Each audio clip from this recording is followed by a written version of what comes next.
शिव महापुराण की कथा। पितृ मोक्ष हेतु, जीवों के कल्याण हेतु कुबेरेश्वर बाबा के इस पावन धरा से भक्ति और मुक्ति के पथ को निश्चित करते हुए बाबा देव अधिदेव महादेव की कृपा करुणा से 7 दिवसीय कोरोना महामारी में शांत हुए जीवों के कल्याण हेतु भक्ति और मुक्ति के पथ को निश्चित करते हुए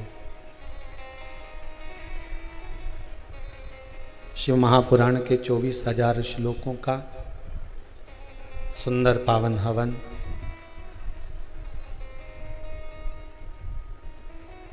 बाबा कुबेरेश्वर की इस पावन धरा पर चल रहा है। आस्था चैनल के माध्यम से फेसबुक और यूट्यूब के माध्यम से अपन सब भगवान की पावन कथा का सुंदर रसास्वादन कर रहे हैं। ये कलयुग जिसमें आपका और हमारा जन्म हुआ है,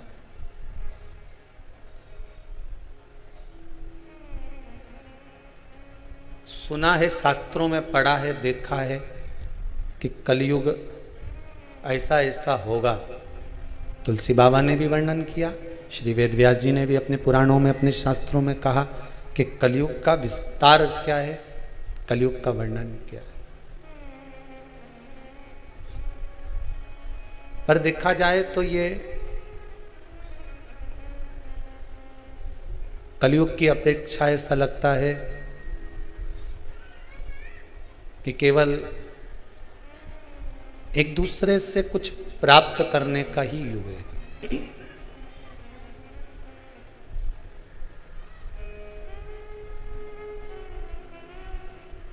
एक भाई दूसरे भाई को यह प्रयास करता है कि कैसे भी इसको चूना लगा दिया जाए, इससे कुछ निकाल लिया जाए। एक रिश्तेदार दूसरे रिश्तेदार से यह प्रयास करता है कि कुछ निकाल लिया जाए।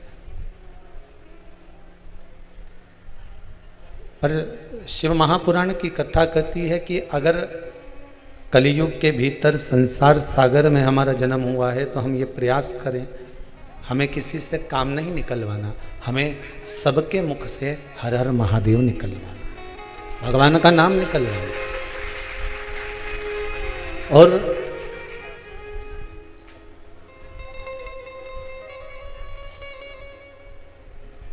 पूरी दुनिया में कोई दुकानदार नहीं जो अपने सामान को बेकार बताता।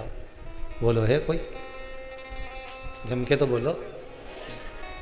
कपड़े वाले के यहाँ जाओगे तो कपड़ा वाला कहेगा कि ये कपड़ा अच्छा है, ले लो। कांच माच सब लगा लुगू के जोरदार सब सजा धजा के रखेगा, और पुतला उनके भी पिना पिना के रखेगा कपड़ा, कि इन पुतला उनके देख लो और ऐसा तुम लगोगा, ले लो।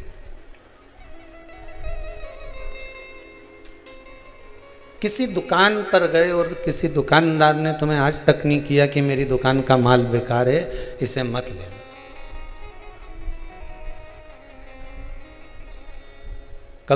केवल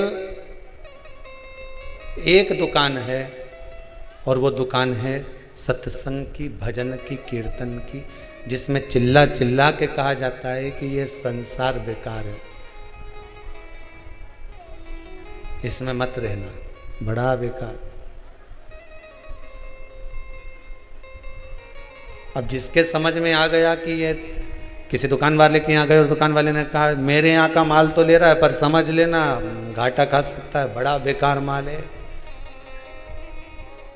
अरे चावल तो दे दो 2 किलो, चावल तो दे दूंगा पर पचा नहीं पाएगा, बड़ा बेकार है। तुम्हारा लेने का मन करेगा क्या? कि बताओ, खुद दुकानदार कह रहा है कि माल बेकार है तो कौन लेगा? कपड़े वाले के यहाँ जाओ, कपड़े वाले से कहो साहब कपड़ा दिखा दो, लो देख लो, पर धोएगा न रोएगा, कपड़ा तो है पर माल अच्छा नहीं। चतुर अगर दुकानदार होगा तो सबको कपड़े बेचेगा और तुमको एक साइड बिठा देगा।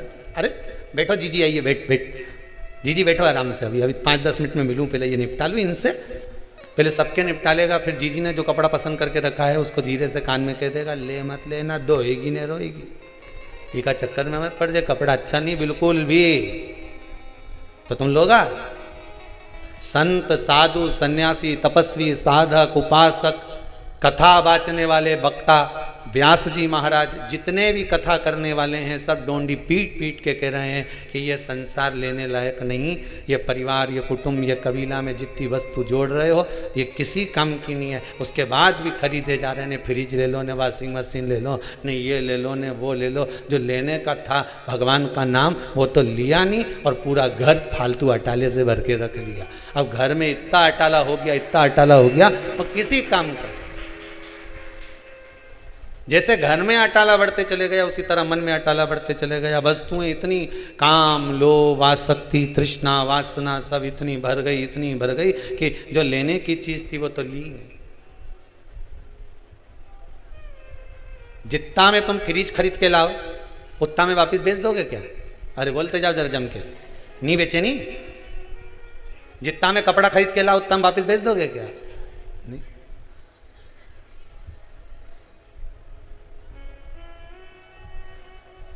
तुम जितनी वस्तुएं खरीद कर लाओगे उसकी कीमत घट जाएगी वापस बेचने से। केवल एक वस्तु ऐसी है जिसकी कीमत नहीं घटती, वो है सोना। पहले लेकर आई थी तो इतना रुपया तोला था और आज की तारीख में बेच के देखने इतना रुपया तोला हो गया, उसकी कीमत बढ़ गई।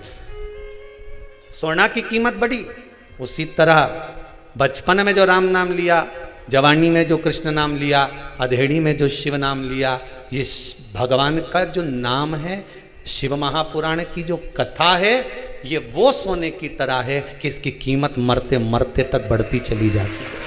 अंतिम समय तक इसकी कीमत बढ़ती चली जाती है।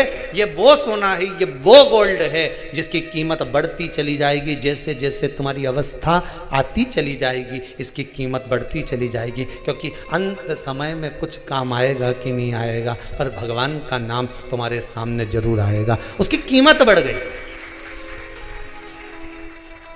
तो रखो वही जिसकी कीमत बढ़े। तुम तो फालतू का अटाला जोड़ जोड़ के रख लो, ने फ्रिज लिया ही, ने जगह अलग गिराई, लाइट चली जाए तो मुझे से पानी रिसने लगे। कूलर लेके आ गई 6,000 रुपया का, बारिश में रखे तो उसको धो धुआ के धरे, अगली गर्मी में निकाले तो फिर बार्निश करे, वो की जाली बदलो, फिर ठंडी हवा लो। बर्तनों ने इकट्ठा कर लिया इतना सारा, खुद के रहने की जगह कम, ने भांडाओं ने इतना ढेर, और हूं में भी आसक्ति इतनी। एक गिलासिया कहीं घूम गई, बच्चा जिससे दूध पीता था वो गिलास छोटा सा ना जाने कहाँ घूम गया, उसको ढूंढने में 6 दिन लग गया। जितना 6 दिन तूने वह गिलास ढूंढने में लगा, या इतना 6 दिन राम जी के ढूंढने में लगा देती तो राम जी मिल जाता कि कहाँ गई थी, मेरे को ढूंढती तो मिल जाता। अब गिलासिया ढूंढ रही, इतना दिन से हमारा भांडा नहीं रखा, मैंने एक भगोनी हमारा मायका से मिली थी, ना जाने कहाँ धरा गई, मिली नहीं रही, हमारे तो कब से मिल ढूंढ रही, कब से ढूंढ रही, इतना दिन हो गया। कई कई सामान मकर संक्रांति पे धरा तभी आज तक नहीं मिले। और रोज ध्यान करे, कहीं ना कहीं दरी 2 बार तो पल्लू में गांठ लगा ली, हमारा बर्तन नहीं मिल रहा है।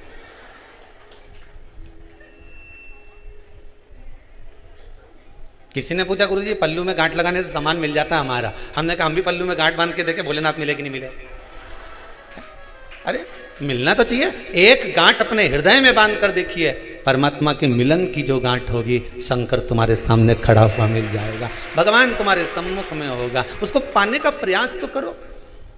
हम पाने का प्रयास ही ना करें और सोचें कि भगवान मिल जाए, वो मिलेगा कैसे? झूठे संसार में रहकर सत्यनारायण भगवान को ढूंढने का प्रयास कर रहे हो। कलयुग नहीं, चूना लगाओ युग है।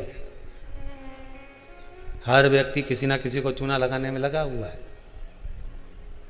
भाई भाई के लगा रहा है, चेला गुरु जी के लगा रहा है।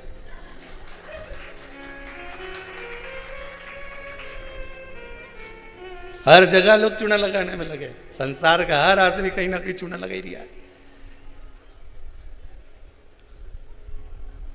तो क्या कलयुग है, भगवान का भजन कर।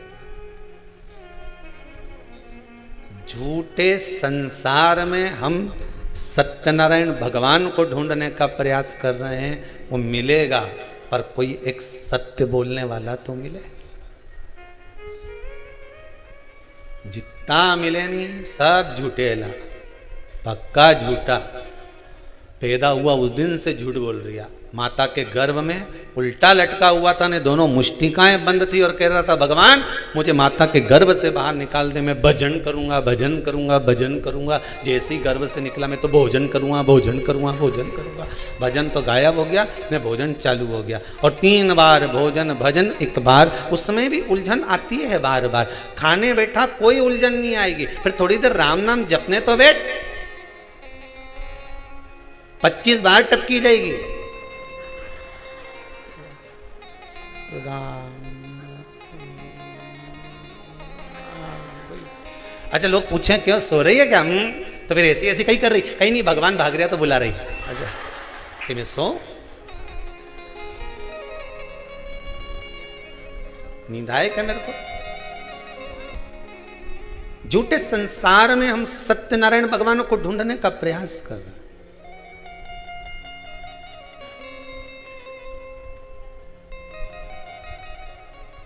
महाराज यह संसार झूठा।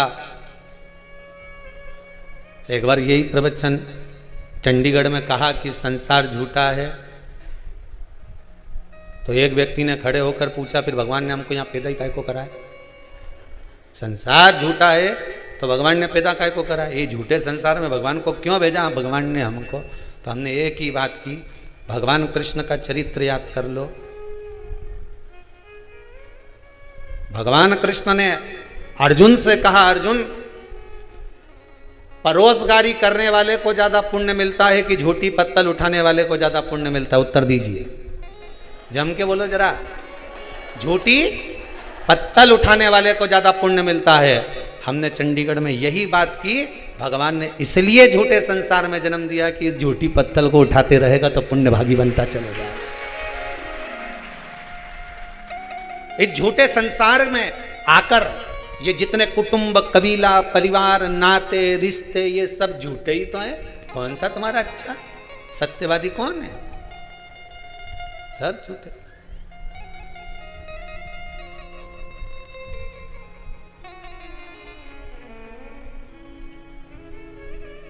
और हम भी रहकर कौन सा अच्छा खा रहे हैं? हम भी तो झूठा ही खा रहे हैं।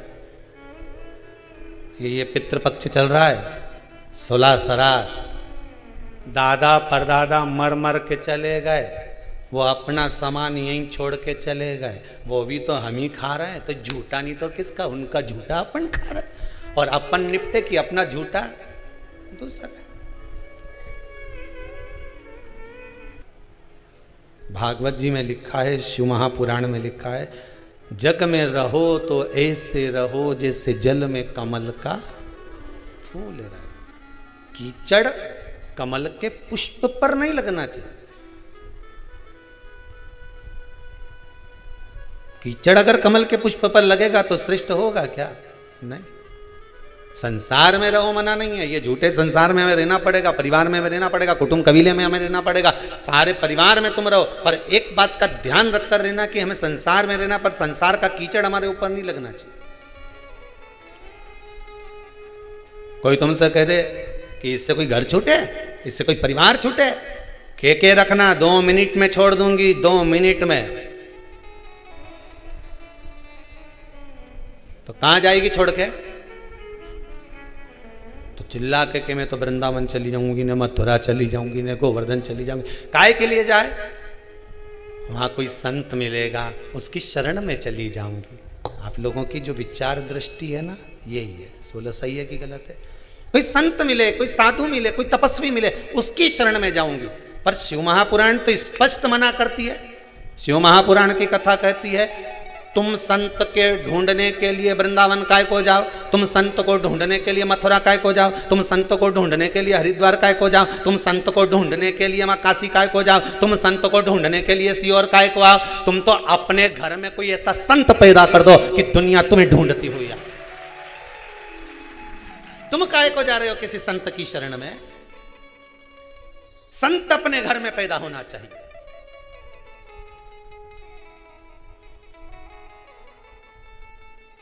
जिसको देखो रोती रोती है कि बात के मैं तो किसी संत की शरण चली जाऊं। काय को जाए? शिव पुराण तो कह रही घर में संत पैदा होना चाहिए, सब प्रयास करो। 25-50 लोगों को बिठा कर देखना, बात करके देखना, और साहब तुम्हारा कितना बच्चा? तो क्या हमारा 2-3 बच्चा। अच्छा तुम्हारा कितना बच्चा? क्या हमारा 2। कोई क्या हमारा 1। कहीं से पूछो छोरी कहीं कर रही है? बस मन है मेरा, मैं उसको डॉक्टर बनाना चाहती हो। उससे पूछा तुम?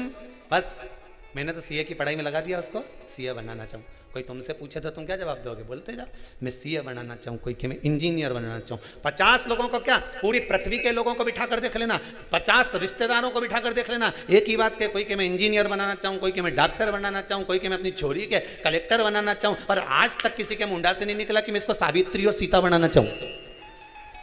आज तक निकला किसी के मुंह से कि इसको मैं सावित्री बनाऊंगी, इसको मैं सीता बनाऊंगी, ने मेरे बेटे को प्रहलाद बनाऊंगी, ने ध्रुव बनाऊंगी, ने स्वामी विवेकानंद बनाऊंगी, ने रामकृष्ण परमहंस बनाऊंगी, ने जगत गुरु शंकराचार्य बनाऊंगी? एक के मुंडा से नहीं निकला। जिसके मुंह से निकला डॉक्टर बनाऊंगी, ने इंजीनियर बनाऊंगी, ने मैं ये बनाऊंगी, ने फलाना बनाऊंगी, ने ढिमका बनाऊंगी, है सब के मुंडा से निकले मैं ये बनाऊं। पर एक के मुंह से नहीं निकले कि मैं स्वामी विवेकानंद बनाऊंगी, मैं रामकृष्ण परमहंस बनाऊंगी, मैं जगत गुरु शंकराचार्य जैसा बनाऊंगी, मैं अपनी बेटी को सावित्री बनाऊंगी, मैं अपनी बेटी को सीता जैसी बनाऊंगी कि कहीं पर भी रहे पर मन उसका अपने पति के चरणों में लगा रहे। ऐसा बनाने का मैं प्रयास करूंगी। पर मुंडा से निकले तब तो डॉक्टर बनाऊंगी।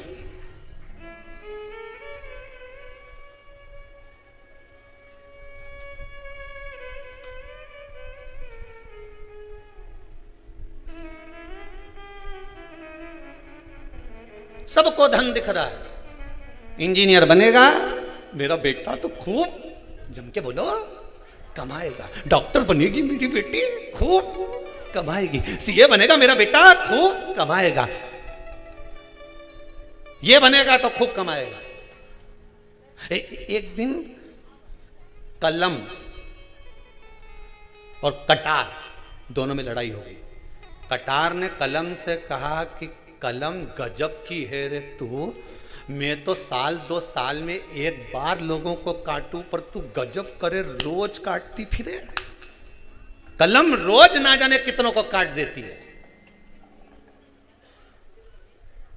जिसकी पास धन नहीं, संपदा नहीं, वैभव नहीं, किसी के यहां गए साहब देखना मेरी तबीयत खराब है, कलम ने लिख दिया जाओ ये जांच कराओ, कटा कि नहीं कटा? जरा सा सिग्नेचर करा, टेंडर पास, कटा कि नहीं कटा? कटार तो केवल साल भर में 6 महीने में एक बार काटती है, पर कलम तो रोज सुबह से लेकर शाम तक काटती रहती है। ना जाने कितनों को काटती है, कितनों को। दोनों में विवाद, दोनों में लड़ाई चल रही है।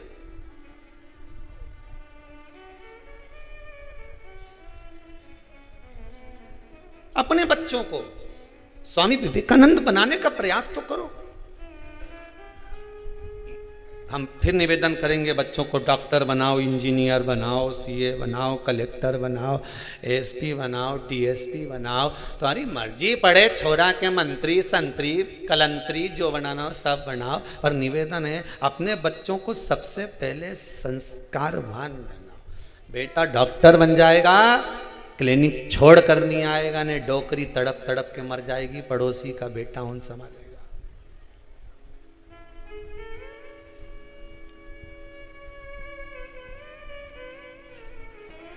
सावित्री माता का चरित्र पढ़ा है आप लोगों ने? अरे बोलो तो। सती अनसुईया का चरित्र पढ़ा है आपने?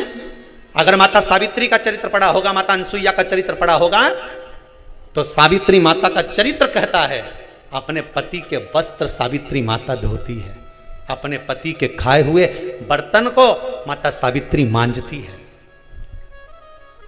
अनसुईया माता अपने पति के वस्त्र को धोती है, उनके झूठे बर्तन माता अनसुईया मांजती है।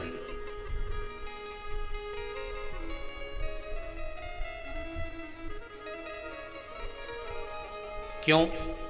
कोई अनसुईया जी का चरित्र पढ़कर देखे, सावित्री माता का चरित्र पढ़कर देखे तो उसमें वर्णन आता है, पतिव्रता धर्म का पालन करने के लिए माता सावित्री अपने पति सत्यवान का बर्तन मांज रही है। अनसुईया मैया अपने पति के बर्तन मांज रही। और एक आप पति ने भोजन करया, थाली उठाई ने बर्तन मांजने वाली के वह बर्तन वाली के दे दी।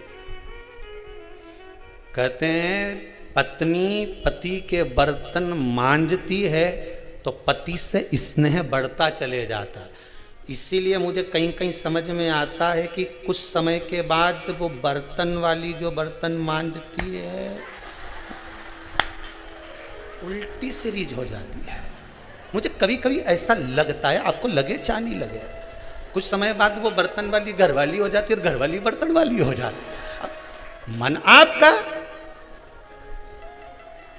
सुधरो तो ठीक, नहीं तो सियोर वाला महाराज तो बोल रहा कहता अब तुम सुधरो तो सुधरो। अब तुम्हारा क्या ख्याल है, अब तुम्हारा विचार क्या है वो बताओ। अब पत्नियों को टेंशन हो गया, हमारा तो खुद वो मानता था,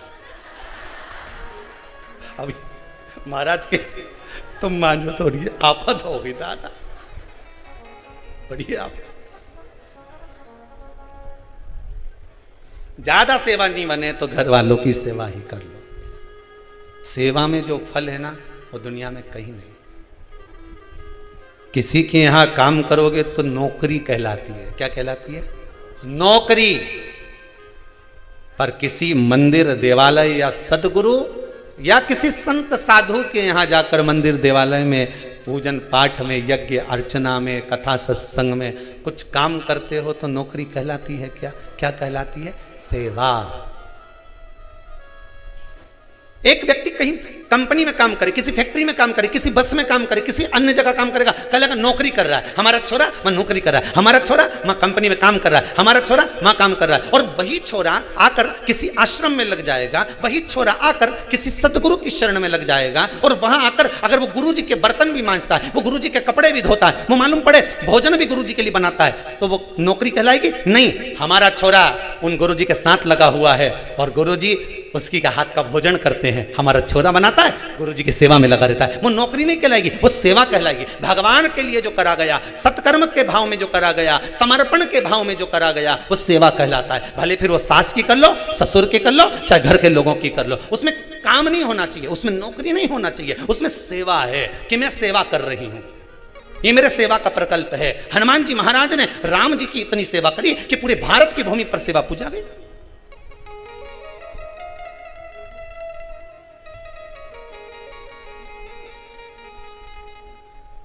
थोड़ा सा सेवा का क्रम लगाइए। कई लोग आते हैं यहां पर, कहते हैं गुरुजी हम पति पत्नी में प्रेम नहीं, स्नेह नहीं, विवाद चलता रहता है, क्रोध चलता रहता है, उसका कारण यही है कि भांडा नहीं घिस रही। दिक्कत यही है कि बर्तन नहीं मांज रही, तू बर्तन मांजे कहीं नहीं, हमारे नौकरानी आए, पोछा नौकरानी लगाए, झाड़ू नौकरानी लगाए, बस तो फिर तू सोफा पे टीवी देखो।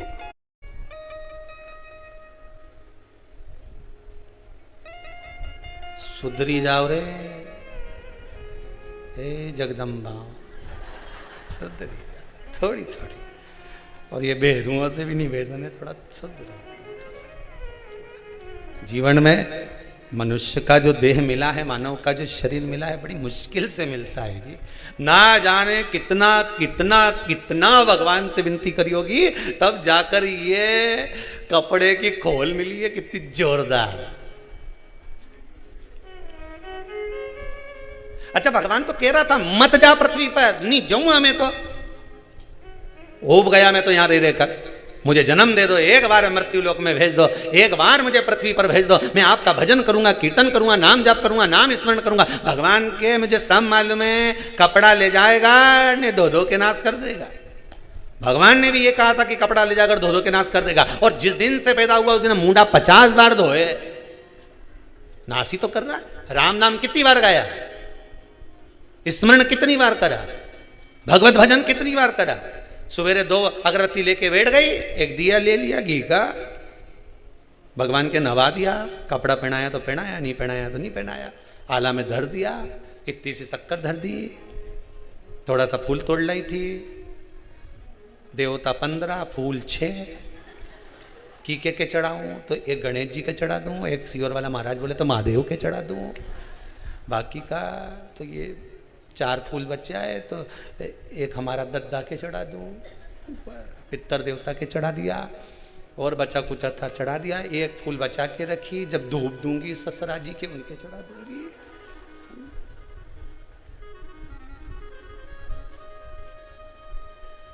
सिर पे पल्लू मल्लू लेके गीता जी का पाठ कर लिया। अब पाठ भी पाठ सपाट,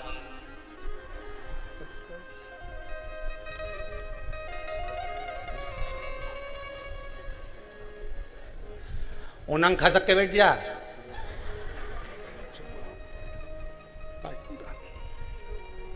जय गीता मैया, कपड़ा में लपेटी, मंदिर के ऊपर जो जगाती हूं मैं भसा दी, गीता जी की धरती। अब पहुंच गई रसोई घर में, चाय कौन कौन पिएगा? आवाज नहीं आई, गीता जी बोली जब, एक शब्द नहीं बोली, बस इतना ही बोली, उन्हें खसक जा। ये कैसी बात, गीता जी में आवाज नहीं आई, और जैसे ही रसोई घर में की नहीं आवाज तेज, चाय कौन कौन पिएगा? तो ऊपर से भी आवाज आ गई दुल्हन की, बड़ी वाली की, मम्मी मेरी बना लेना। फिर गई चाय मैं बनाई कमरा में, फिर नाश्ता की तैयारी, फिर भोजन की तैयारी, फिर शाम के फिर दोपहर में चाय की तैयारी, पर बीच में 2 बजे से 5 बजे तक सीवर वाला महाराज फंस जाए तो वो भी सुनना जरूरी, फिर वो सुनिया, फिर शाम हो गई तो फिर चाय कुछ खाने पीने का, रात हो गई फिर भोजन की तैयारी, फिर दिया लेके बैठ गई, संजा पड़े, 2 अगरबत्ती दिया फिर लगा दिया। सवेरे और शाम पूरा मिलाकर देखा जाए तो आधा घंटा से ज्यादा कहीं नहीं, और इतना बाकी का समय खूब खाना बनाना, खाना और दर्पण में अपना मुंडा नहीं हारना, बस सिवाय कहीं नहीं करेगा। क्या करा? भगवान भी पूछेगा नीचे जाकर, क्या करा तूने? क्या जवाब दोगे?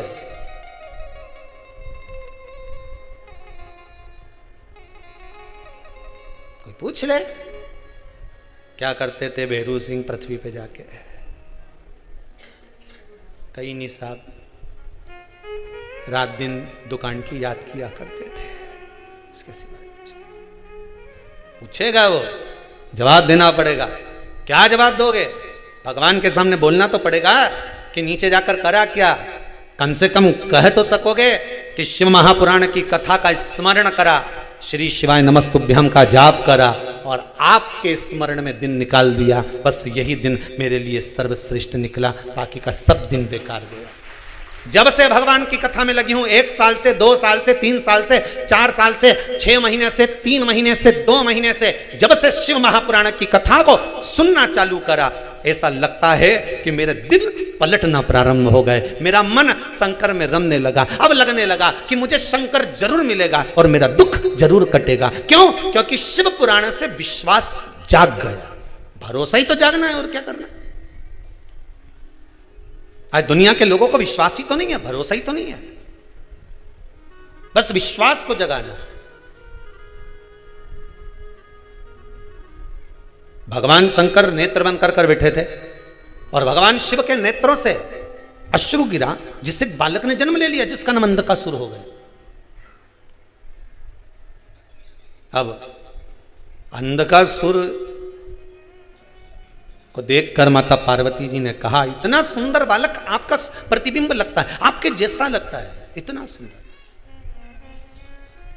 अब निवेदन किया, कि ये बालक को तो मैं गोदी में लेना चाहती हूं, ये मेरा बालक है, ये मेरा बालक है, इसको मैं गोदी में लेना चाहती हूं, ये मेरा बालक है, इसको मैं रखना चाहती हूं मेरे साथ में। भगवान शंकर ने कह दिया पार्वती मत चक्कर में पड़, दो तरह की जलेबी होती है, एक जलेबी बाजार में रखी होती है इतना बड़ा थाल, उमें जलेबी गरम गरम निकाल के धरी और पीछे से एक बस निकल के गई ने सारी धूल जलेबी पे धर गई। और एक जलेबी वो होती है जो थाल में तो रखी है पर कपड़ा से जम के बोलो ढकी है। कौन सी जलेबी अच्छी होगी शरीर के लिए? जम के बोलो जो कपड़ा से ढकी है, जिस पे धूल जम गई वो जलेबी आपके लिए अच्छी रहेगी। पर संसार के लोग तो चमक की ओर जाते हैं ना, संसार के लोग तो चमक दमक देखे क्या जोरदार जलेबी दिख रही है, इसके मालूम ही नहीं कि पीछे से बस निकल गई, सारी धूल पे धर गई। उसको तो लग रही कि जलेबी अच्छी गरम गरम निकल रही है और जलेबी रखी है कितनी जोरदार दिख रही है, पूरी थाली पे रखी है। पर इसको क्या मालूम कि इससे पहले जो बस निकल कर गई थी, इससे पहले जो गाड़ी निकल कर गई थी, उसने जो धूल उड़ाई थी वो सब जलेबी पर जम गई है, इसको नहीं मालूम। पर दुनिया के लोग चमक को देखते हैं, दुनिया के लोग उस चमक को निहारने का प्रयास करते हैं, पर ये नहीं देख रहे कि उस पर धूल कितनी जमी हुई है। शंकर भगवान ने कहा पार्वती इस मोह में पड़ना जलेबी पर पड़ी हुई धूल के समान है, इन आसक्तियों में पड़ना जलेबी पर पड़ी धूल के समान है। क्यों पड़ रही हो इन आसक्ति में, क्यों पड़ रही हो इन लोभ में, क्यों पड़ रही हो इस मोह में, क्यों पड़ रही? पर आसक्ति छूटे कहां महाराज? महाराज भगवान शिव कह रहे हैं पार्वती इस जलेबी को मत देख, इस पे धूल जमी हुई है। जो मेरे नेत्र बंद करने के बाद प्रकट हुआ है ये साधारण सा बालक नहीं है, असुर है, राक्षस है, इसकी प्रवृत्ति ठीक नहीं होगी। मेरे नेत्र बंद करने के बाद प्रकट हुआ, अगर नेत्र खोलकर प्रकट होता तो बात दूसरी है।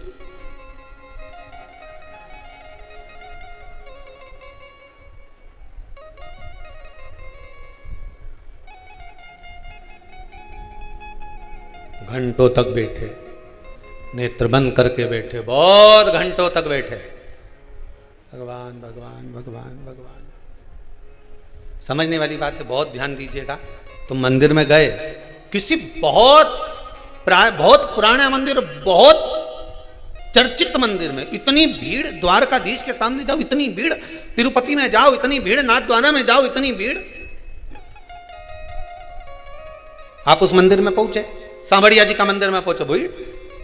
आप मंदिर में पहुंचे, सोमनाथ का मंदिर में पहुंचे, विश्वनाथ के मंदिर में पहुंचे, और जैसे ही मंदिर के सामने गए और तुमने मंदिर के सामने भगवान सामने बैठा तो तुमने हाथ जोड़ ली और आंख बंद कर ली, और आंख जैसे ही बंद करी ने इधर से किसी ने धक्का दिया ने सीधी बाहर, और बाहर जाके फिर लोगों ने पूछा तूने दर्शन करा, अंदर कितना जोरदार भगवान मुकुट पहने थे? तो क्या मैंने तो देखा ही नहीं। भगवान के सामने पहुंची और आंख बंद कर ली। भगवान कहते हैं संसार सागर में आकर इतनी जल्दी आंख बंद नहीं करने दूंगा तुम्हारी, चिंता मत करना, इस संसार सागर में आकर सब कुछ दिखाऊंगा। पर एक बात याद रखना, इस संसार सागर से जब बाहर निकलोगे, आंख जब तुम्हारी बंद होगी, उससे पहले तुम मेरा एक बार खुली आंख से दर्शन कर लेना, मैं मिल जाऊंगा। बस खुली आंख से मेरा एक बार दर्शन कर, मैं मिलूंगा।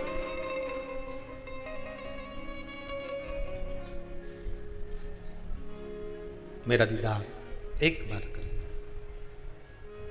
बहुत है।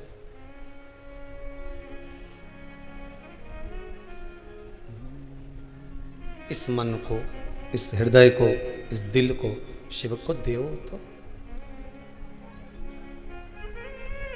चित्त वृत्ति में भगवान समाहित हो जाए। इस अंधकासुर को उठाओ और फेंक दो समुद्र के अंदर, उठाओ पार्वती जी और फेंक दो समुद्र के अंदर। पार्वती मैया बोली ये मेरा बालक है, ये मेरा पुत्र है, आपके नयन अश्रु से प्रकट हुआ है, मैं इसको फेंक नहीं सकती। मना कर दिया माता पार्वती ने। बार बार शंकर जी करें पार्वती जी मान जाओ, पार्वती जी मान जाओ, बार बार निवेदन कर रहे हैं पर सुनने को ही तैयार है। पार्वती जी कहे नहीं नहीं नहीं नहीं, मैं इसको छोड़ नहीं सकती, मैं इसको नहीं छोड़ूंगी, इसको कैसे छोड़ दूं मैं, इसको मैं अपना पुत्र है ये मेरा, मैं इसको नहीं छोड़ पाऊंगी। शंकर भगवान ने कहा पार्वती ये नेत्र बंद करने के बाद प्रकट हुआ है, फेंको इसको समुद्र के अंदर। पार्वती जी को बारंबार समझाया, तब जाकर माता पार्वती जी ने उस पुत्र को ले जाकर समुद्र में डाला। हिरण्याक्ष ने उसको पाल पोस कर बड़ा कर लिया। हिरण्याक्ष के प्राण छूटे,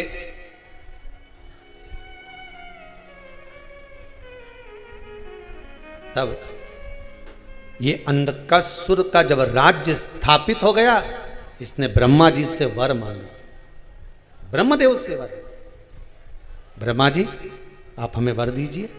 क्या वर दीजिए कि हमारे प्राण कभी ना छूटे।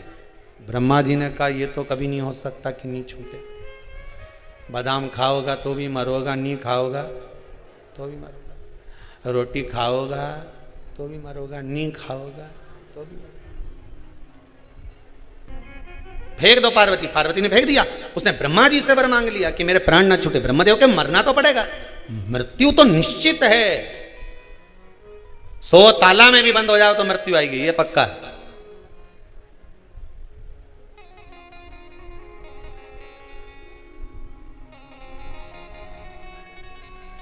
कहां पर जाकर मृत्यु आना है यह भी निश्चित है, कितनी बजे आना है यह भी निश्चित है। तुम कितना ही बचने का प्रयास कर लो, कितना ही। मैंने तो अभी डॉक्टर के चेकअप करवाया था, हमारा तो सारा जांच 1 नंबर आई ने, दूसरे दिन मालूम पड़े रात के तो छाती में दर्द हुआ।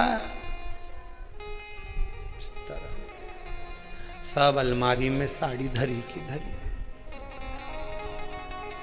ऊपर जाती जाती यमराज से कह रही मैंने नीली वाली नहीं पहनी। यमराज बोले अब थारी बहू पहन लेगी, चल। मैंने तो फाल अभी कल ही लगवाई थी, 30 रुपए लगाए। यमराज के चले कि नहीं चले।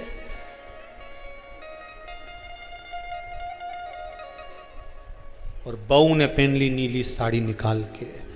सास ऊपर से देख रही, ये वही बहू है जिसने मुझे खूब कोसा था, वही पहनी है। हमारी साड़ी पहन के ऐसी फूली फिर रही है।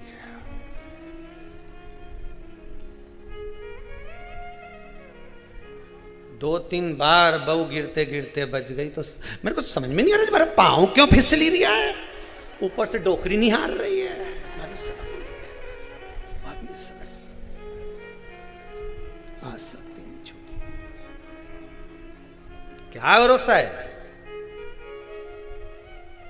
जीवन का, इस मनुष्य देह का क्या भरोसा? कोई भरोसा नहीं, रत्ती भर का भरोसा नहीं, एक रत्ती का।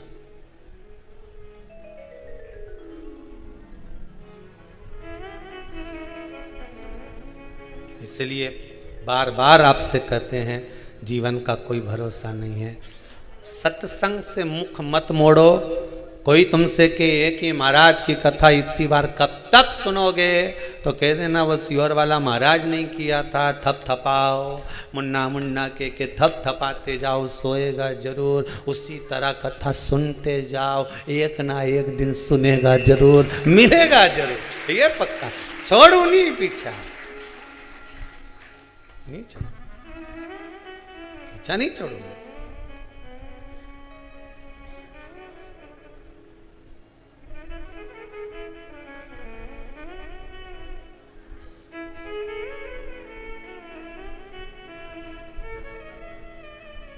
महाराज मैं छोड़ूंगी नहीं उसका पीछा। मरना है, माना मरना है, पर इतनी जल्दी डरने वाली नहीं। क्यों डरूं मैं, क्यों डरूं? हाँ ये संसार कोयला का टुकड़ा है, कहीं ना कहीं तो दाग इस शरीर में लगे। जब दुख आए, कष्ट आए, तकलीफ आए, बीमारी आए, ऐसा लगे कि अब मुझे तकलीफ आई है, शंकर जी का भजन चालू कर दें। श्री शिवाय नमस्तुभ्यम, श्री शिवाय नमस्तुभ्यम, श्री शिवाय। ये भी नहीं कर सको तो शंकर जी के मंदिर में चले जाना, झाड़ू पोछा लगा देना, मंदिर को साफ कर देना। इतना भी नहीं बन सके, मंदिर के दरवाजे पर दिया जला देना। इतना भी नहीं बन सके, मंदिर के शिखर का दर्शन कर लेना, शिखर दर्शनम सर्व पाप नाशनम। इतना भी नहीं बन सके, शंकर के मंदिर के सामने से जाते जाते भी कह दीजो हमारा घर आ जाओ दादा। इतना ही कह दिया तो इतना काम चल जाएगा। एक बार मुस्कुरा के शंकर का भजन तो कर कर देखो, शंकर भी कहेंगे इतना दुख आने के बाद भी मुस्कुरा रही है नंदी, अब तो इसी के घर जाना है, चल शाम हो मेरे को ले चल इसके घर, बस इसी के द्वार पहुंचूंगा, बस उसी के पास पहुंचकर मुझे स्मरण करना, चल मैं मरूं नहीं उसका क्या प्रयास करा जाए। ब्रह्मा जी कहे मृत्यु तो निश्चित है, मरना तो पड़ेगा। देखो अंधकासुर, प्राण तो जाएंगे तुम्हारे, और कुछ मांगना हो तो मांग लो। अंधकासुर ने कहा फिर एक वर दे दीजिए। कौन सा वर? वर ये दीजिए अगर मैं मरूं तो जिस दिन मैं अपनी माता को गलत दृष्टि से देखूं उस दिन मेरे प्राण छूटे। जिस दिन मैं अपनी माता को गलत दृष्टि से देखूंगा बस उसी दिन मेरे प्राण छूटना चाहिए। ठीक है, तथास्तु। अंधकासुर को यह मालूम था कि मेरी कोई माता नहीं है, मेरा कोई पिता नहीं है, मुझे तो जल में से उठाया गया, हिरण्याक्ष ने पाल पोस कर बड़ा करा, इसलिए उसको मालूम था माँ है ही नहीं। पर उसको क्या मालूम था, पार्वती ने इसको गोदी में लिया था तो पुत्र मान लिया था। भले गोदी में आया पर आया तो सरी ना, पुत्र तो मान लिया गया। गोदी तो आया है, पुत्र मान लिया गया, गोदी में आ गया।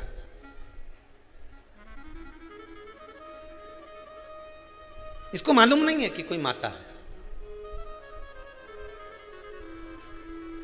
महाराज तुमेव माता च पिता तुमेव बंधु च सखा तुमेव। भगवान माता भी हैं, भगवान पिता भी हैं। ऐसा संसार में कोई नहीं जन्मा जिसके माता पिता ही ना हो। एक प्रश्न सारी दुनिया के लोगों के सामने खड़ा है, जिसका दुनिया के लोग हंसी उड़ाते हैं। ब्रह्मा जी के पिता भगवान विष्णु, भगवान विष्णु के पिता भगवान शंकर। प्रश्न खड़ा हो जाता है कि शंकर जी के पिता, प्रश्न खड़ा होता शिव के पिता कौन है?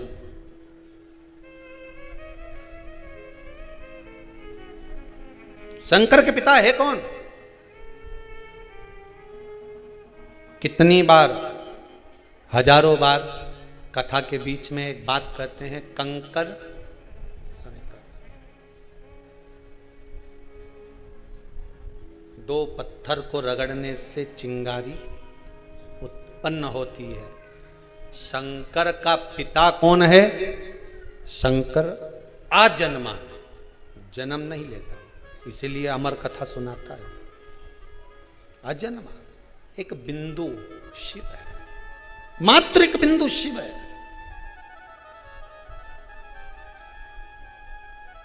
कोई दूसरा नहीं।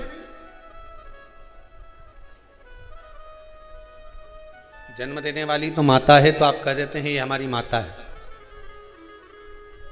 तुम्हें किसने बताया कि ये तुम्हारी माता है? बताने वाला भी तो कोई होगा कि ये तुम्हारी माता है। और माता तो बेहोशी में पड़ी थी, उसको किसने बताया कि यही तुम्हारा छोरा है? माता तो ऑपरेशन से अगर बच्चा हुआ है, संतान हुई है और वो बेहोशी में पड़ी हुई है, मूर्छा खाकर पड़ी हुई है, उसको बताया किसने कि ये तुम्हारी छोरा है? माँ, कमरा के अंदर तो केवल डॉक्टर से सिस्टर थी, सेवादार थे, फिर इनके बताया कि ये इनका छोरा है, छोरे के बताया ये तुम्हारी माता है, फिर कहे ये तुम्हारे पिता हैं। तो ये जो बताया गया है, जो कि क्रम कहा गया है, ये तो बताया, किसी ने बताया कि ये है। उसी तरह एक बिंदु शिव को प्रकट करी है। शंकर एक बिंदु के रूप में आज भी है, आज भी है। आज भी शंकर एक बिंदु है, इसीलिए शिवलिंग की जो आकृति होती है वो बिंदु के रूप में ही तो होती है। कंकर शंकर, कंकर शंकर है।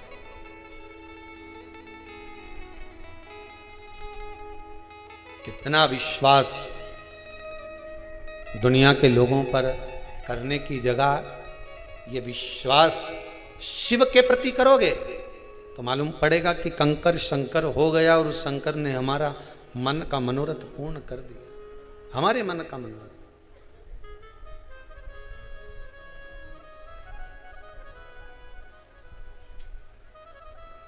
मृत्यु तो आना है, कहा दिया माता को गलत दृष्टि से देखूं तो मरूं मैं।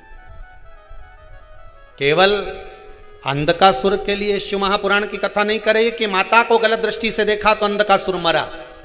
यहां तो शिव महापुराण ने एक बात सबसे सुंदर कह दी, रावण ने सीता को गलत दृष्टि से देखा था तो रावण को मरना पड़ा था। अंधकासुर ने माता को गलत दृष्टि से देखा तो अंधकासुर को मरना पड़ा था। शिव महापुराण की कथा कहती है संसार का मनुष्य जब दूसरे को गलत दृष्टि से देखता है, नारियों को, स्त्रियों को, एक दिन उसको भी मरना पड़ता ही है, मरना ही पड़ता है, कोई दूसरा तोड़ नहीं है। फिर वही वाली बात आ गई जो कथा में पहले कही थी, चोर को खांसी, बोलते जाओ, चोर को खांसी, संत को दासी और मनुष्य को आलसी, ये बर्बाद कर देते। ध्यान रखना, चोरी करने गया और खांस दे तो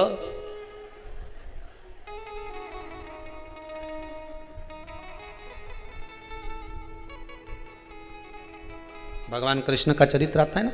एक बार कन्हैया चोरी करने के लिए, माखन चोरी के लिए गए ब्रजवासियों के साथ, माखन चोरी की लीला कर रहे थे।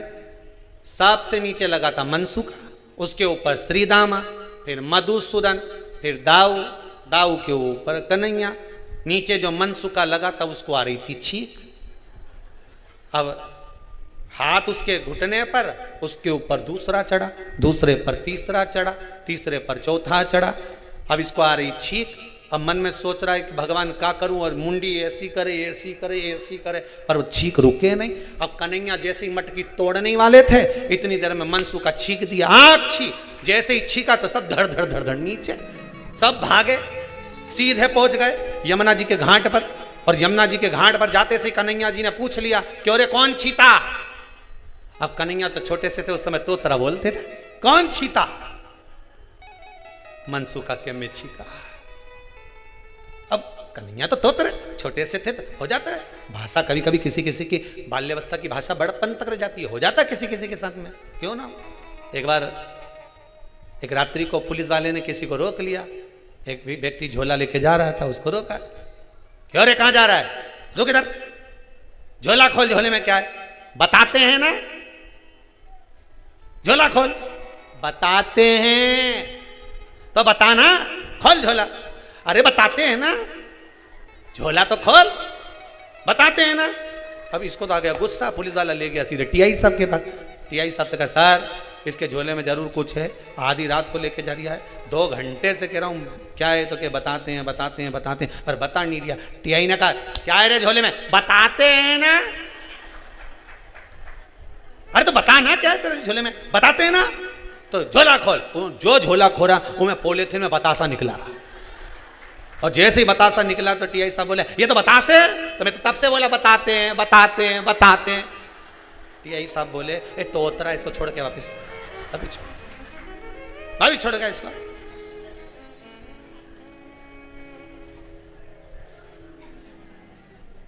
ले जाए इसको यहां से। अब कन्हैया से बोला कौन छीता। अब कन्हैया बोले तो मनसुखा बोले मैं छीता।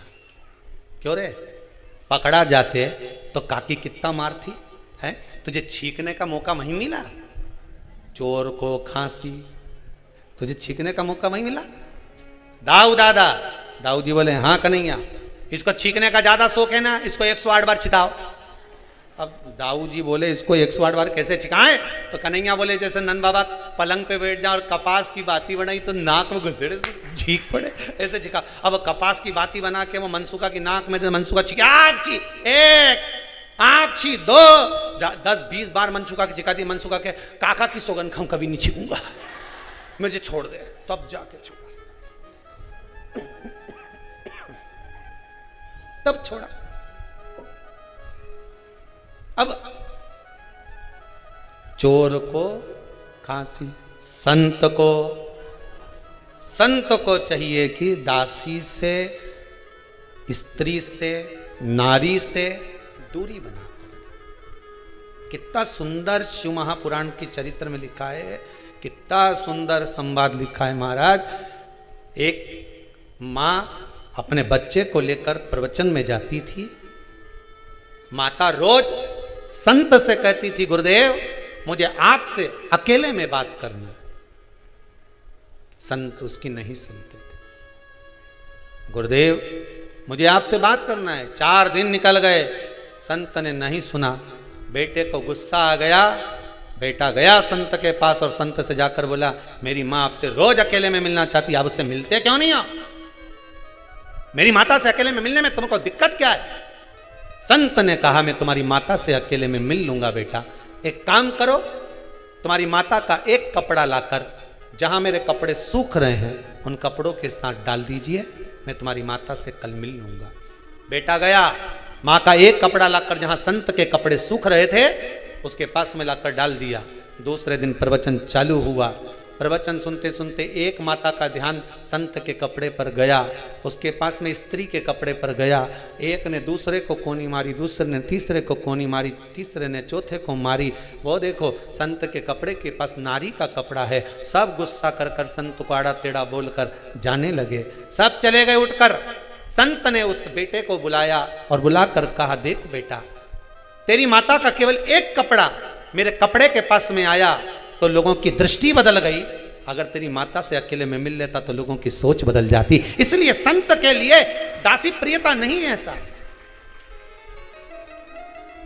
दासी की प्रियता संत के लिए नहीं है। राजा के लिए दासी की प्रियता हो सकती है, सत्ताधारी के लिए दासी की प्रियता हो सकती है, पर किसी सदगुरु और संत के लिए दासी की प्रियता नहीं है।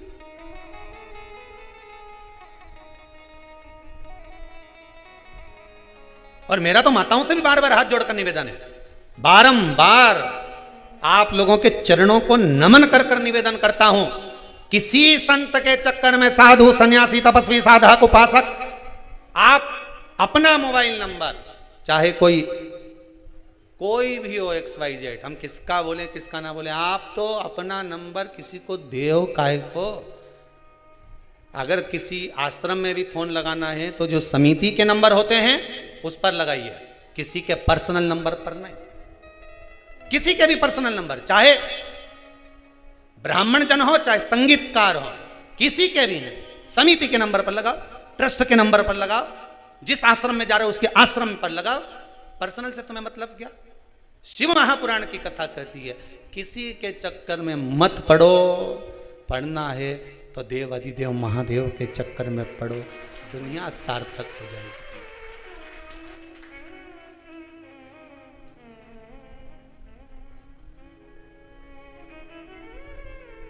क्यों पढ़ो किसी के चक्कर में?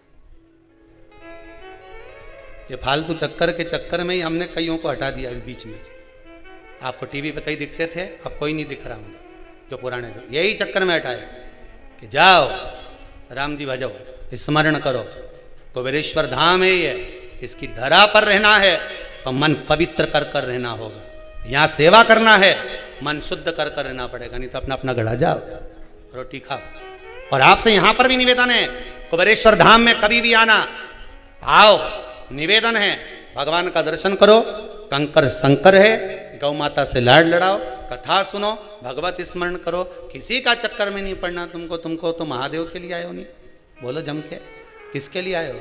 महादेव के लिए आए हो। और जितने आस्था चैनल पर कथा सुन रहे हो, जितने मोबाइल पर सुन रहे हो, आप सबसे निवेदन है, किसी के चक्कर में नहीं पड़ना, किसी के चक्कर में नहीं। हम वृंदावन जाए ने संत ढूंढेंगे, न हरिद्वार जाए ने संत ढूंढेंगे, न काशी जाए ने संत ढूंढेंगे। संत ढूंढना नहीं है, संत को अपने घर में पैदा करना है, जन्म देना है कि हमें स्वामी विवेकानंद जैसा पुत्र चाहिए, हमें सावित्री जैसी बेटी चाहिए, हमें सीता जैसी पुत्री चाहिए, हमें रामकृष्ण परमहंस जैसा बेटा चाहिए, हमें जगत गुरु शंकराचार्य जैसा पुत्र चाहिए। अगर माता अपने दिल में विचार कर ले और अपने मन में एक दृढ़ संकल्प कर ले कि मेरे को जो पुत्र होगा वो स्वामी विवेकानंद जैसा होगा, तो वो स्वामी विवेकानंद जैसा ही होगा, वो रामकृष्ण परमहंस जैसा ही होगा, वो नामदेव, मीराबाई, कर्माबाई, प्रहलाद जैसा ही पुत्र होगा, अगर दृढ़ संकल्प कर ले। पर हमारी तो आदत है, हम दुनिया में सबको ढूंढने जा रहे हैं, अपने घर में तो संत ढूंढो। दुनिया का संत, एक गुरु केवल अपने चेले को तारेगा, कित्तों को तारेगा, जम के बोलो, चेले को तारेगा। पर घर में प्रहलाद जैसा पुत्र पैदा हो गया तो 21 पीढ़ी तार देगा, 21 पीढ़ी। एक गुरु केवल एक चेले को तार सकता है, पर घर में जो संत पैदा हो जाए, भजन करने वाला पैदा हो जाए, स्मरण करने वाला पैदा हो जाए, भगवत नाम धारण करने वाला पैदा हो जाए, कोई भगवान की भक्ति में डूबने वाला पैदा हो जाए। आप सब टीवी चैनल के माध्यम से कथा सुन रहे हो, आपके घर में आप मीरा और कर्मा से कम नहीं हो, आप मोबाइल पर कथा सुन रहे हो, आप प्रहलाद और ध्रुव से कम नहीं हो, आप कुबेरेश्वर धाम में कथा सुन रहे हो, आप स्वामी विवेकानंद और रामकृष्ण परमहंस से कम नहीं हो। आपने भी अपनी 21 पीढ़ी को तार दिया कथा श्रवण कर कर, भगवान की भक्ति में डूबकर आपने भी 21 पीढ़ी तार दी। किसी के चक्कर में नहीं पड़ना, हमें शंकर का चक्कर पड़ो। और शंकर जी बोले हमारे चक्कर में मत पड़ना, हमारा छोरा पड़ गया था हमारे चक्कर में। हमारा गणेश जी ने मेरी परिक्रमा कर ली, और जो परिक्रमा करी मैंने उसे वर दे दिया कि तू प्रथम गिनती में आएगा। इतना में तुम्हारी पार्वती मैया खड़ी हो गई, जगदम्बा, और जगदम्बा खड़ी होकर तुमने वर क्यों दे दिया इस गणेश जी को प्रथम गिनती में आने का। शंकर भगवान बोले ये मेरा चक्कर काटा इसलिए मैंने वर दे दिया, मेरी परिक्रमा करी इसलिए वर दे दिया। पार्वती जी ने कहा तुमने एक बेटे को वर दिया और एक बेटा रह गया, आज के बाद तुम्हारी परिक्रमा पूरी नहीं होगी। हुई क्या? शंकर जी की परिक्रमा पूरी हुई? नहीं हुई। जब भी हुई आधी परिक्रमा पूरी कर दी, पर पूरी परिक्रमा नहीं हुई। यहाँ तक शंकर भगवान की आरती होने के बाद भी परिक्रमा लगाई जाती नहीं, घूमते हैं लोग, तो वो भी पूरा नहीं घूमना चाहिए। भगवान शंकर की कथा में आए हो ना शिव पुराण में, तो बस आधी परिक्रमा करी, आधी में वापिस, ऐसा नहीं कि पूरी परिक्रमा कर लो, आधी में गए ना आधी में वापिस, पूरी परिक्रमा करना ही। शिव को प्रियता नहीं। शंकर कहते हैं भजन करो, भजन, भजन के सिवा कोई सार तत्व नहीं है, भगवान की भक्ति के बिना कोई सार तत्व नहीं है, भगवत स्मरण के बिना कोई सार तत्व नहीं है।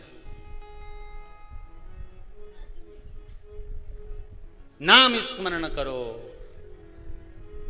ओम नमः शिवाय जपा करो, नाम भगवान का लिया। हमें किसी को ढूंढना नहीं है, हमें संत भगवान को, गुरु को, प्रहलाद को, मीरा को, कर्मा को, स्वामी विवेकानंद को, श्री रामकृष्ण परमहंस को, जगत गुरु शंकराचार्य जी को हमें अपने घर में जन्म देना। हम उसकी भक्ति में इतना रम जाएं, हम इतना भगवान के भजन में रम जाएं कि हमारे घर में संतान भी हो तो संत जैसी भगवत प्रेमी, भगवान की भक्ति को धारण करने वाली, भगवत स्मरण में डूबने वाली हो, जिससे हमारा जीवन एक पीढ़ी नहीं 21 पीढ़ी तर जाए, ऐसी संतान हो जाए। भगवान से प्रार्थना कर, एक पीढ़ी नहीं 21 पीढ़ी प्रयास करिएगा, एक पीढ़ी तरने की नहीं 21 पीढ़ी तरने का प्रयास करिए। जितने लोग शिव महापुराण की कथा को इस पितृपक्ष में भले टीवी के माध्यम से, मोबाइल के माध्यम से या कुबेरेश्वर धाम में श्रवण कर रहे हैं, ये एक पीढ़ी नहीं तार रहे, 21 पीढ़ी को पार उतारे दे रहा है, 21 पीढ़ी तार दे। मीरा, कर्मा, नामदेव, ध्रुव, प्रहलाद, संत जैसा ही तो आपका स्वभाव है। भगवत भजन में रमो, मरू न। भगवान जिस दिन मैं किसी स्त्री को, जिस दिन यहां शिव महापुराण की कथा कहती है, अंधकासुर ने कह दिया माता को गलत दृष्टि से देखूंगा, उस दिन मेरे प्राण छूटे। जिस दिन कोई पुरुष किसी नारी को गलत दृष्टि से देखता है, अंत समय उसका चालू हो जाता है, अंतिम बिंदु पास में आ गया, देरी नहीं है, बच लो, अभी भी मौका। भगवान से प्रार्थना करते रहो, अलमस्त भक्ति में डूबना। उस अंधकासुर ने अपनी माता को गलत दृष्टि से देखा, बस कहा मुझे एक सुंदर कन्या के साथ विवाह करना है। जो कन्या थी उसको शिवजी ले गए, उसको शिवजी ले गए।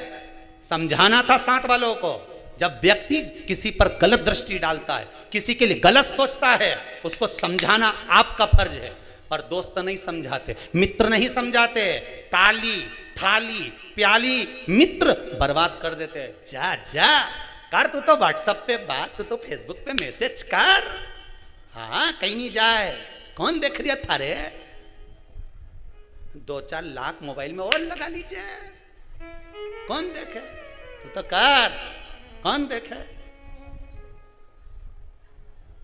लगे मित्र भेज रहे हैं, मित्र बता रहे हैं, काम पर लगा दिया, बर्बाद कर दिया जीवन को। शिव पुराण कर रही है, रावण ने सीता जी को गलत दृष्टि से देखा था, मरना पड़ा। और दुर्योधन ने द्रौपदी को गलत दृष्टि से देखा था, मरना पड़ा। अंधकासुर ने अपनी माता को गलत दृष्टि से देखा, मरना पड़ा। अभी भी सुधर जाओ रे, कहीं नहीं बिगड़या। ट्रेन तो अपने दरवाजे पे ही अभी छूटी नहीं, झंडी ही नहीं दी अभी, वो क्या नहीं निकली, अभी भी कुछ नहीं बिगड़ा। जैसा खाया अन्न, जैसा पिया पानी,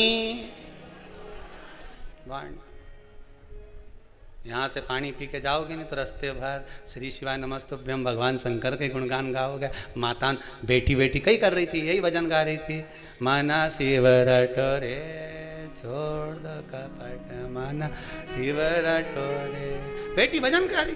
भजन का प्रताप जब बढ़ता है, जब भोजन हमने शुद्ध किया होता है। अच्छी जगह का भोजन ग्रहण करोगे, प्रसाद का भोजन ग्रहण करोगे, संत के दरवाजे का, गुरु के दरवाजे का भोजन ग्रहण करोगे, तो बुद्धि भी सत्संगी हो जाएगी। और इधर उधर न ठेला का खाओगा नहीं, गोलगप्पा, तो पूरा ही गप्पा हो जाओगा, कहीं नहीं जाए। और ऐसा गप्पा हो गया ना, कैरम बोर्ड पे नहीं चले, गप्पा।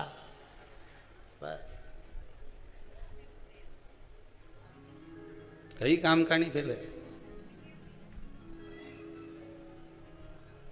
भजन स्मरण, अंधकासुर को मारना शंकर भगवान ले गए, सुंदर करने। हाँ पार्वती गए, तो क्या हुआ? शिवजी तो कोई देखने में सुंदर लगे क्या? मैं सुंदर, मैं सुंदर, ठीक है। चला अंधकासुर, मां जगत जननी जगदम्बा का जो प्रतिबिंब देखा, अंधकासुर तो माता को देखता ही रह गया। कितनी सुंदर है मेरी मां जगत जननी जगदम्बा। अभी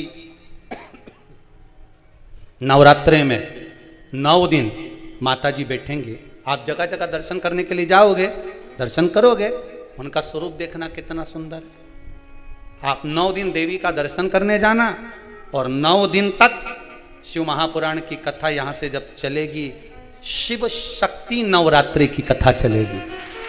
51 शक्तिपीठ, भारत की भूमि पर जितनी शक्तिपीठ विराजमान है, एक एक शक्तिपीठ का 9 दिन तक वृत्तांत वर्णन किया जाएगा कि उस शक्तिपीठ पर माता का कौन सा भाग गिरा है, वहां माता की कैसी स्तुति करना चाहिए, माता का स्वरूप कैसा होना चाहिए, उस जगह पर माता ने किस किस का कल्याण करा, शंकर भगवान उस शक्तिपीठ पर माता से कितनी बार मिलने के लिए गए, उस अंग को भगवान शंकर ने कितने दिन तक अपने हस्त कमल पर धारण कर रखा था, जो माता का शरीर गिरा था, कहीं एड़ी, कहीं पंजा, कहीं नेत्र, कहीं जिह्वा, कहीं हृदय, वो सारा 51 शक्तिपीठ की कथा इसी कुबेरेश्वर धाम से ऑनलाइन आस्था चैनल के माध्यम से 9 दिन तक श्रवण करना, अपने घर पर बैठकर जीवन को सार्थक बना। शिव और शक्ति की कथा चलेगी। शिव और शक्ति बहुत पहले की जगह ही है, एक बार पहले भी बोली थी, बासने की तो रह गई थी, आपकी बार वही कथा का 51 शक्तिपीठ का वृतांत सुनिए। शायद अभी तक 51 शक्तिपीठ की कथा नहीं हुई, आप सुनो और अपने जीवन को सार्थक बनाओ। जिस दिन से माता रानी बैठेगी उस दिन से चालू होकर 9वीं के दिन तक पूरे 9 दिवस तक श्रवण करो। बीच में तुम अपनी 8वीं 9वीं सब पूज लीजिए, और बाद में दशहरा भी मना लीजिए। अच्छा जोरदार, खूब जोरदार, सुनो, श्रवण करो, भक्ति को अपने जीवन में धारण करो। माता का स्वरूप कैसा है, मां कितनी सुंदर है, उसकी सुंदरता का कारण क्या है, क्यों माता इतनी सुंदर है, उसका कारण क्या, क्या कारण है? आपको पहले भी कथा में कहा, क्रीम की चमक 4 महीने की होती है, अच्छे कर्म की चमक जिंदगी भर की होती है। जीवन भर कर्म अच्छा करते चलो, सुंदर दिखने लगो। अच्छा कर्म करते चलो, सुंदरता अपने आप आ जाएगी। महाराज, जो देखा अंधकसूर ने, बड़ा सुंदर स्वरूप मेरी माता का, बड़ा सुंदर स्वरूप।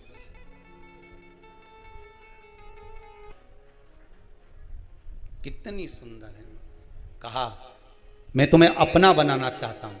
पार्वती जी की आंखों से अश्रु बह रहा, आंखों से अश्रु। मां रो रही। कारण, जब माता को क्रोध आता है, संसार की सारी माताओं को देखना, घर घर में माताओं को देखना, जब मां बहुत गुस्से में आती है तो रो लेती है। कुछ कर तो सकती नहीं, रोती है। दुखी होती है तब भी रोती है, क्रोध में आती है तब भी रोती है, और भगवान अगर कोई अच्छा काम कर देता है तो भी रो देती है। आज मेरे बेटे की सगाई हो गई, आज मेरी बेटी का संबंध हो गया, आज मेरे बेटे का जॉब लग गया, आज मेरा बेटा सिलेक्शन में हो गया, उसका सिलेक्शन हो गया, आज मेरे बेटे को बड़ी खुशी। मां खुश होती है तो भी रोती है, दुखी होती है तो भी रोती है, क्रोध आता है तो भी रोती है। मां मां होती है, मां मां होती है। दुनिया में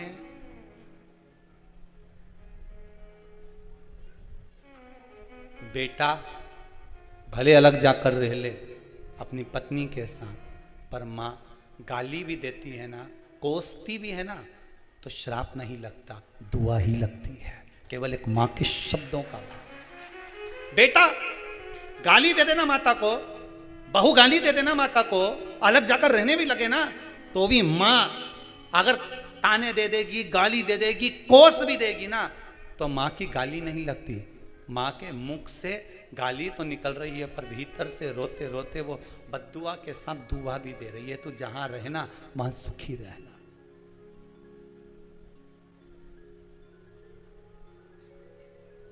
जो कसाई गाय माता को काटते हैं, उन कसाईयों की माताओं से पूछना कि अपने बेटे को बड़ा करा था तो दूध की का पिलाया था, पूछ के आना। बकरी का पिलाया था कि भेड़ का पिलाया था, उनसे एक बार पूछना।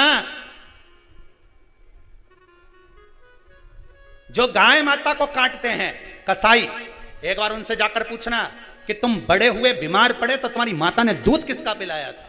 किसका पिलाया होगा? गाय का ही पिलाया होगा ना। फिर भी कट रही है।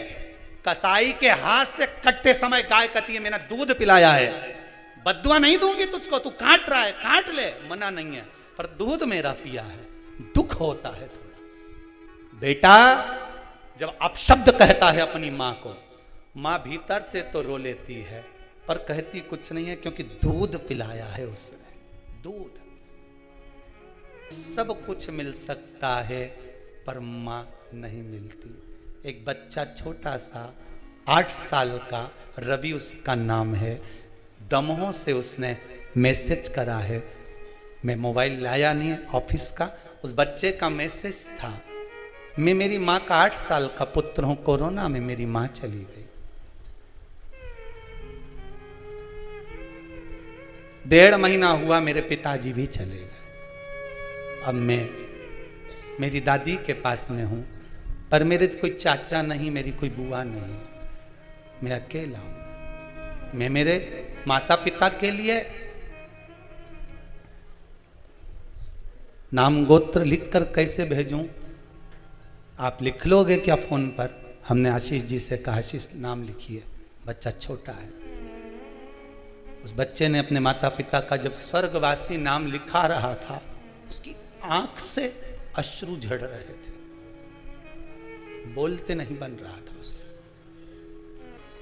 उस बच्चे के बाद में जब फोन आया तो संबोधन सुनिएगा उस बच्चे की। रवि दमोह से अगर कथा सुन रहा हो तो बेटा सुनिएगा, आपने कहा था अब मैं मेरी दादी के पास सोता हूं, पर याद मुझे मेरी मां की आती है।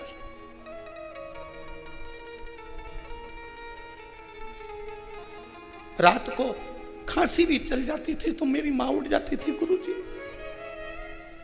एक बालक नहीं, ना जाने कितने हैं सारे। इस कोरोना महामारी ने जिसको सबको निगल लिया, कितने घर सुने हो गए। उनका दर्द देखकर ये 24,000 श्लोक का हवन रखा है। आपसे धन नहीं चाहिए, मत दो आप दान, पर उन जीवों का कल्याण हो जाए साहब। मायका भी जब तक अच्छा लगता है जब तक मां रहती है, मायका भी खाने को दौड़ता है। इतनी अवस्था के बाद भी मायके जाती है तो मम्मी की याद आ जाती है। माँ तू होती तो मुझे तिल्ली का लड्डू बनाकर खिला देती। छोरी ये ले जा, मैं बैग में रख कर दे देती हूँ तेरे को। छोरी मैंने तेरे लिए साड़ी तैयार कर कर रखी थी, देख पहनकर अच्छी लग रही है ना। माँ अब तो साड़ी भी अच्छी नहीं लगती। माँ भले बूढ़ी हो गई, भले बूढ़ी हो गई, पर वो सामने है ना अच्छी लगती है, उसके चेहरे की चमक अच्छी लगती है। गाय भी कितनी बूढ़ी हो जाए पर कसाई के घर पर अच्छी नहीं लगती, भले उसको गौशाला में छोड़ दो, वही अच्छी लगती है। कितना दिया है उसने। मां एक अवस्था ऐसी होती है कुछ नहीं रखती, सब दे देती, सब दे देती। आज पार्वती मैया के नेत्रों में जल इसलिए है क्योंकि मैंने इसको गोदी में लाड़ लड़ाया है। आज मैंने इसको गोदी में लिया है और ये मेरा पुत्र मुझे गलत दृष्टि से दिख रहा है। मां क्रोध में आती है तो रोती है, गुस्से में आकर भी मां रो लेती है। बहुत अच्छा काम हो जाए तो मां रो लेती है, उसके नयन झलक जाते हैं। बद्दुआ देती है तो उसमें भी दुआ दे देती है, उसमें भी दुआ देती है। उसने कह दिया तू मेरे लिए मर गया, फिर भी भगवान से संतान सप्तमी के दिन कड़े में चांदी का वजन बढ़वा लेती है। कोई कहता है तेरा बेटा अलग रह रहा है, वो तो मर गया तेरे लिए कह कर गया था, फिर तू ये संतान सप्तमी का उपास क्यों कर रही है, दशा माता का व्रत क्यों कर रही है। वो भले चले गया पर बेटा तो मेरा है। संतान सप्तमी को भूखा रहती, संतान दशा माता का पूजन करती भूखी रहकर, मेरा बेटा तो है, मैं व्रत तो करूंगी, बलदाऊ छठ का व्रत करूंगी, हर छठ का व्रत करूंगी, मेरा बेटा तो। भले वो लड़ लिया झगड़ लिया चले गया, पर पुत्र तो पुत्र है, पुत्र पुत्र है। पार्वती मैया अंदर चली गई, शंकर भगवान को बाहर भेजा, वो आया है अंधकासुर। शिवजी बाहर नहीं निकले, उन्होंने काल भैरव को बुला लिया। बटुक भैरव को बुलाकर कहा जा सिर काट दे, जो अपनी माता को गलत दृष्टि से देखे उसका सिर काट दे। इस भारत माता को और भारत की बहन बेटियों को जो गलत दृष्टि से देखे काट दे, छोड़ना मत, जा काट, तब मनाया जाएगा बेटी दिवस, डॉटर्स डे। ऐसा डॉटर्स डे किसी काम का नहीं। जा काल भैरव को कह दिया काट से, मर। अंधकासुर मर गए, प्राण छूट गए। समय आया भगवान श्री गणेश जी महाराज की बाल लीलाओं का स्मरण कराया।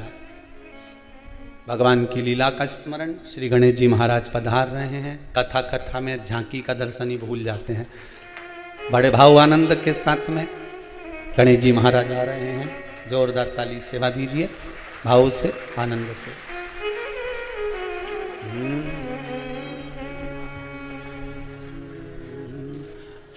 बोल गणेश जी महाराज की, बोल गणेश जी महाराज की, हर हर महादेव। भाव भक्ति से आज की कथा को यहाँ विराम देते हुए कल पुनः फिर दोपहर 2 बजे फिर वही आस्था चैनल पर भाव और भक्ति से विश्वास के साथ कुबेरेश्वर धाम की इस पावन धरा से फिर अपने आनंद के साथ शिव महापुराण को आगे बढ़ाएंगे। पितृ मोक्ष शिव महापुराण की कथा को अग्रणी लेकर जाएंगे।